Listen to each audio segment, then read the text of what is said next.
Hello and welcome to Thoughts from Tan Man, my long form videos on my Meditating Stoic YouTube channel.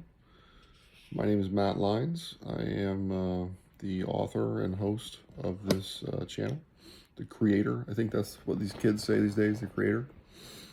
Today is episode 5, and I'm going to talk to you about the synergy between fasting and meditation. Synergy is a fancy word that means how the two things work with each other and enhance each other. So they benefit from each other. There's a strange cooperation and harmonization that occurs when you fast and meditate. Yeah. So I'm going to talk about a couple of them here in this little episode 5 of my YouTube channel series on my system that I created to drastically and powerfully transform a person, myself. It's the system I used for myself, into a much stronger, faster, more easily flowing with life individual, just a better version of yourself. Become the best version of yourself with my system. So, the synergies between fasting and meditation. The first is kind of the willpower aspect of both. They are both over time going to increase your willpower. Now, if you think about like who a person is, you don't really control what other people do, what the government does, the weather, your life circumstances to a large extent. You don't control at least how they started out. And, luck, you don't really have a say in, or fortune, fate, that the hands of fate are on you and you can't do much about those things. But what you do have a say in are the choices that you make. And I guess everybody can make the easy choices, but when it comes to the harder choices, it takes willpower sometimes to make certain choices in life. And without willpower, certain choices are not available to you because you don't have the will to make that choice. And so the more willpower you have, the more yourself you can be, right? Because you have more freedom. Everybody says, I think most people strongly dislike the idea that they're not free. But how free are you if you don't have strong willpower?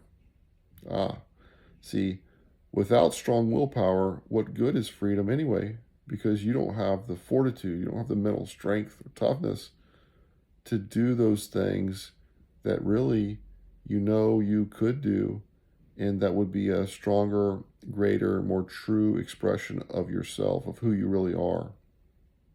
Good example, man. Telling the truth.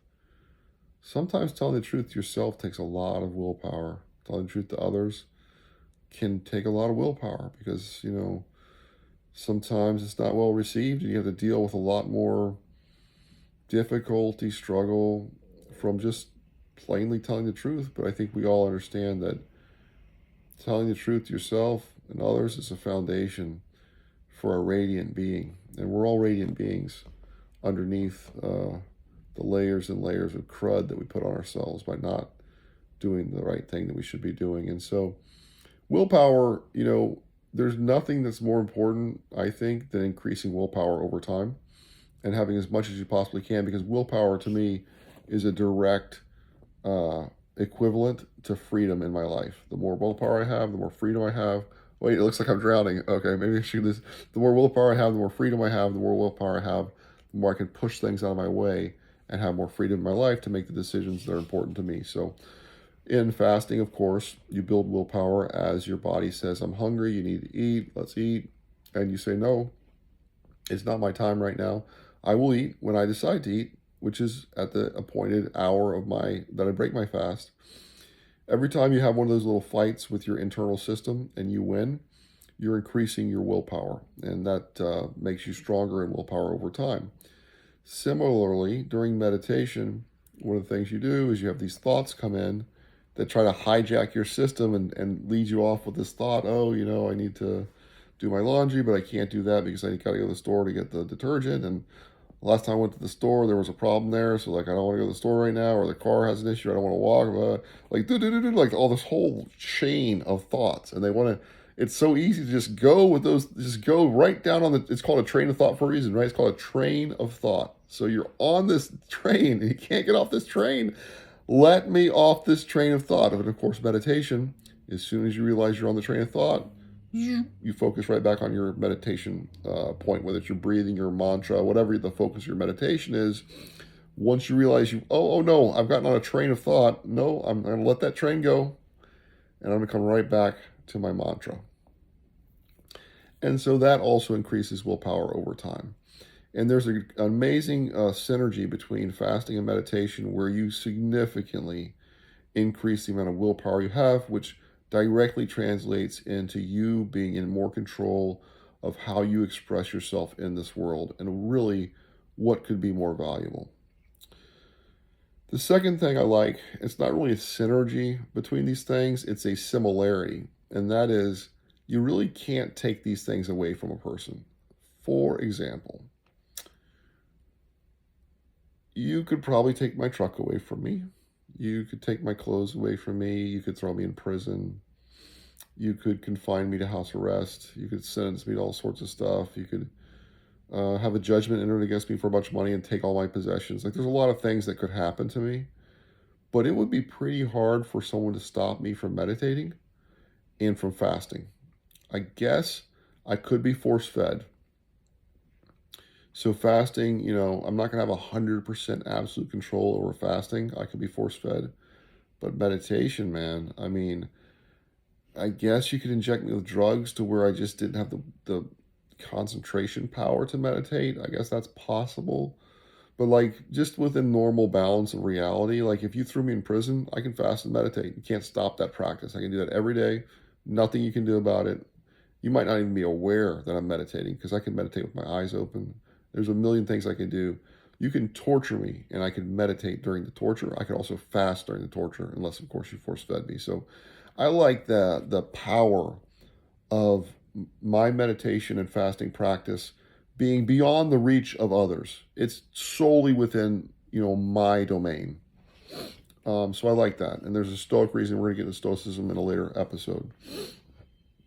The other crazy synergy between fasting and meditation is that physiologically, when you meditate, and in my first episode, I think I talked about how the meditation over time changes the physical structure of your brain. And this is the crazy thing. When you fast, your body will dump stem cells into your brain.